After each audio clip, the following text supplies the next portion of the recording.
bisedë. Përshëndetje një herë të gjithë ju që na ndiqni në kanalin ton BB News. Dikush mund thot, po ç'ne BB News? Shumica e din, është emër mbiemri im dhe News lajme.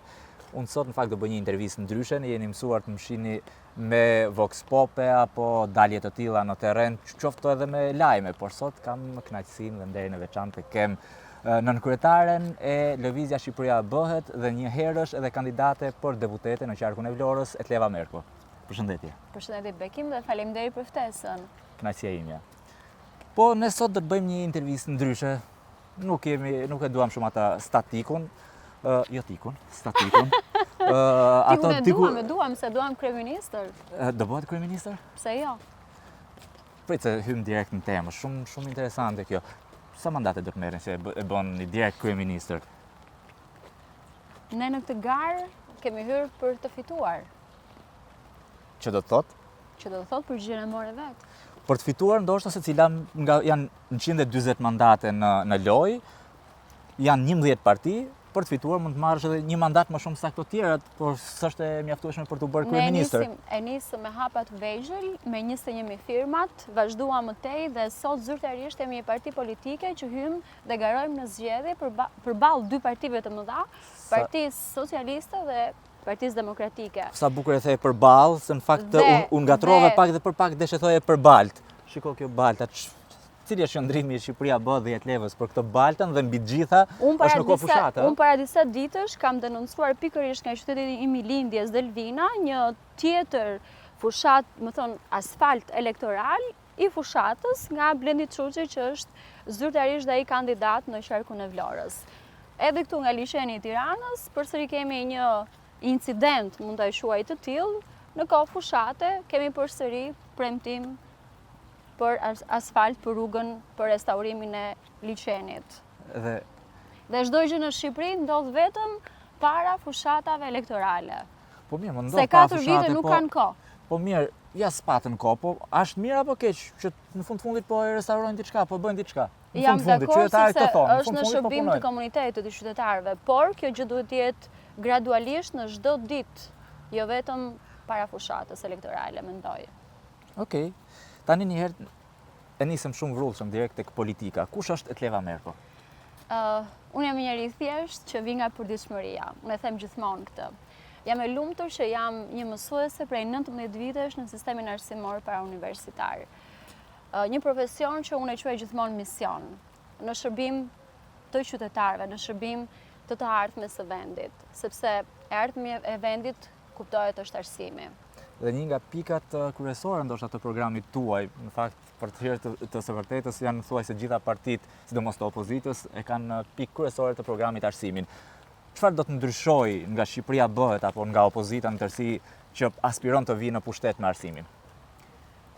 Deri tani ne kemi dëgjuar premtime pafund për arsimin dhe më së fundi nga kryeministri Rama që deklaroi se do të vinin ato shkollat me orar të zgjatur dhe pjesa e pasdites në funksion të shkollave, por ndodh diçka.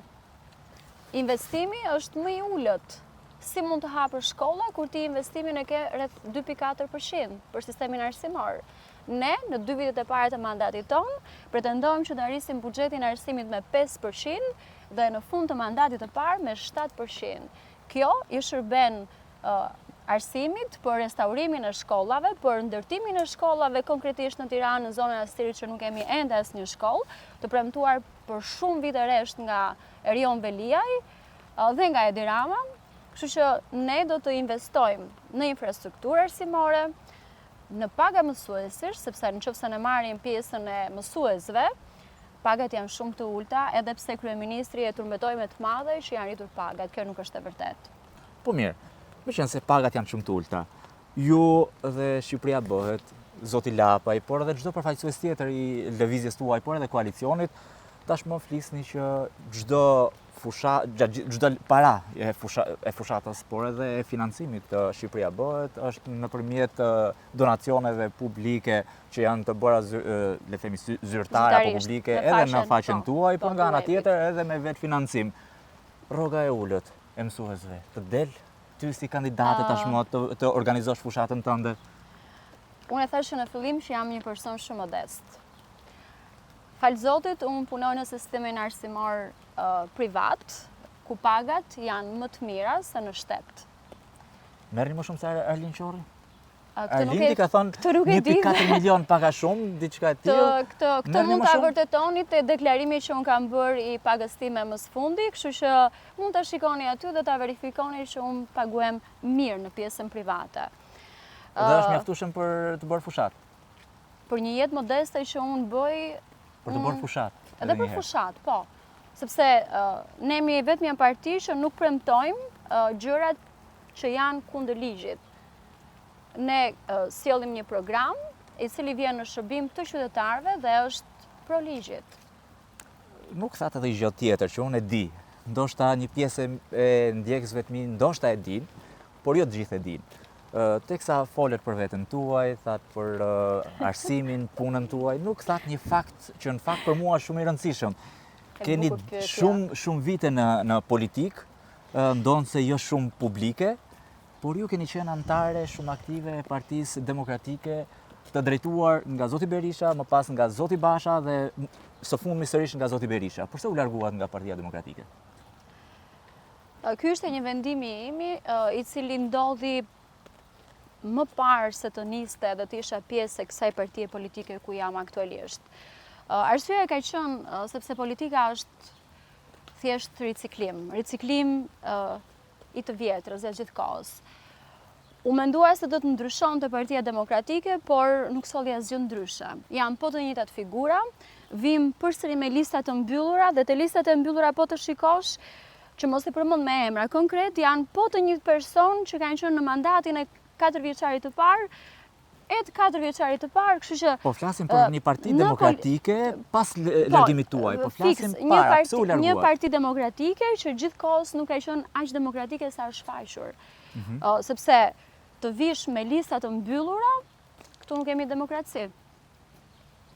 Në qoftë se ti vjen me lista të hapura me figura të reja politike dhe promovon figura të reja politike, të rinj politik që janë vërtet shumë të mirë në atë parti politike, unë mendoj se Partia Demokratike do të kishte ecur para dhe nuk do të kishte të rinj që janë larguar prej asaj partie pikërisht për këtë mbyllje që ka bërë gjatë gjithë kohës, nuk i është dhënë mundësia të rinjve. Ka një hatërmbetje, ka një person, po do them në një detaj tjetër, ju ka larguar ju. Do them në një detaj tjetër. Vendimi, unë isha larguar nga Partia Demokratike, kisha gati 2 vite gjysmë, dhe në zgjedhjet e fundit lokale unë nuk kam votuar, nuk u bëra pjesë, sepse unë nuk ndihesha e përfaqësuar.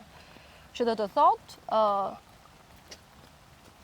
mendimi im ndryshe nuk përkonte me të vjetrën. Pra, riciklimi i partive, i figurave politike në të dyja kampet politike, qoftë majtës por dhe djathtas, nuk të jep frymëmarrje, nuk të jep diçka ndryshe. Pa, nuk është pak kundër edhe asaj çfarë proklamon Shqipëria bëhet, le të themi, për nxitjen e qytetarëve për dalë dhe të votuar, kjo që sapo tha që nuk morët pjesë në votime, ndoshta do ishte një lëvizje më e mirë të merrni pjesë por të vini të kryq të gjithëve? Pikërisht sot, çdo shqiptar brenda dhe jashtë trojeve shqiptare ka mundësi të votojë, sepse ka një alternativë politike dhe kjo është nisma Shqipëria bëhet. Nisma Shqipëria bëhet.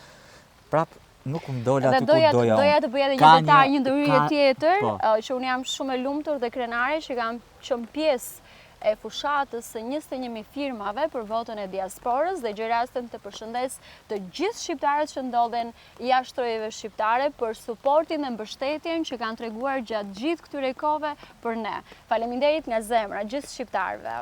Dhe i mirëpres që të votojnë numrin 6. Dhe pse jo në qarkun e Vlorës e të Leva Merkon? Patjetër.